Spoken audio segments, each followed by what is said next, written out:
இவர் ஆட்சிக்கு வர்றதுக்கு முன்னாடி திமுகவில் வந்து நிறையா பெண்கள் பாதுகாப்பு பிரச்சனை, உமன்ஸ் ஹராஸ்மெண்ட், கொலை கொள்ளை இதெல்லாம் நிறையா நடந்துகிட்டு இருந்துச்சுன்னு மேடைக்கு மேடை விஜய் அவர்கள் பேசியிருக்காங்க. இவங்க ஆட்சிக்கு வந்துமே இந்த இது நடந்துகிட்டு தான் இருக்கு. மற்ற துறைகள் வந்து நம்ம சொல்லலாம், டைம் வேணும், அதை எடுத்து பண்ணுறேன் இதை எடுத்து பண்ணுறேன்னு சொல்லலாம். காவல்துறை எப்போதும் ஆக்டிவாகவே இருக்கும்.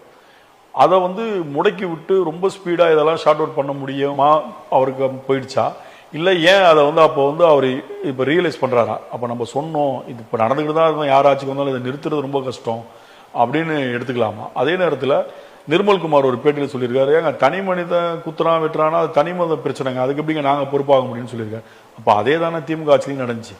மக்கள் கேட்குறாங்க, உங்களுக்கு வந்தால் ரத்தம் மற்றவங்களுக்கு வந்தால் தக்காளி சட்னியா அப்படின்னு கேட்குறாங்க. இன்னும் இதை வந்து எதையுமே ஷார்ட் அவுட் பண்ணல. இப்போ முதல்வர் பொறுப்பேற்று ஒரு மாத காலம்னு வச்சுக்கலாம், ஒரு மாதம் கொஞ்சம் கூடுதலாக இருக்கிறது. இதுக்குள்ளே பார்த்தீங்கன்னா 60க்கும் மேற்பட்ட கொலைகள் நடந்திருக்கு. அதில் பெண்கள் சார்ந்து 20க்கும் மேற்பட்ட பாலியல் தொடர்பான நிகழ்வுகள் நடந்திருக்கிறது. சமீபத்தில் கூட நாமக்கல் குமாரபாளையத்தில் ஒரே நாளில் வந்து 3 வயசு குழந்தைய ஒருத்தன் வந்து பாலியல் துன்புறுத்தல் 12 வயசு குழந்தை அதே ஊரில் வந்து சம்பவம் நடந்திருக்கு. இதெல்லாம் வந்து தொடர்ச்சியாக நடக்கக்கூடிய ஒரு விஷயம். ஆக நம்ம பார்த்துக்கிட்டு இருக்கிறோம். டெய்லியும் பேப்பரை பார்த்தீங்க அப்படின்னாலும் சரி, தொலைக்காட்சியில் பார்த்தா இது போன்ற சம்பவங்கள் நடந்துக்கிட்டு இருக்கு. இதையெல்லாம் வச்சு தான் விஜய் பேசினார். ஆனால் விஜய் வந்ததுக்கு பிறகு உடனடியாக இதில் வந்து கடுமையான நடவடிக்கை எடுக்கப்படும் என்கின்ற நம்பிக்கை, எதிர்பார்ப்பு தமிழக மக்கத்தில் இருந்துச்சு. ஆனால் வந்து ஒரு மிகப்பெரிய தோல்வி இந்த 20-25 நாட்கள் நடந்தக்கூடிய சம்பவங்கள் தாவேக்கு ஏற்படுத்தி இருக்கோ அப்படிங்கிற ஒரு ஐயம் நமக்கும் இருக்கிறது. சிங்கப்பெண் அதிரப்பெண் அந்த பாதுகாப்பு இதை வந்து முதல்வர் வைக்கிறாங்க. இதுல வந்து இதன் பிறகாவது இது வந்து கண்ட்ரோல் படுத்தப்படும் அப்படிங்கிறத நம்ம வந்து கவனத்தில் எடுக்கிறோம். அதே நேரத்தில் தமிழ்நாடு தௌஹீத் ஜமாத் என்ன செஞ்சிருக்கோம் அப்படின்னாக்க, இந்த சிறாருக்கு எதிராக இந்த பாலியல் துன்புறுத்தல் வந்து நாட்டுக்கு நாள் அதிகரிச்சுக்கிட்டே இருக்கு. ஒவ்வொரு ஆண்டும் அதோட எண்ணிக்கை அதிகரிக்கிறது.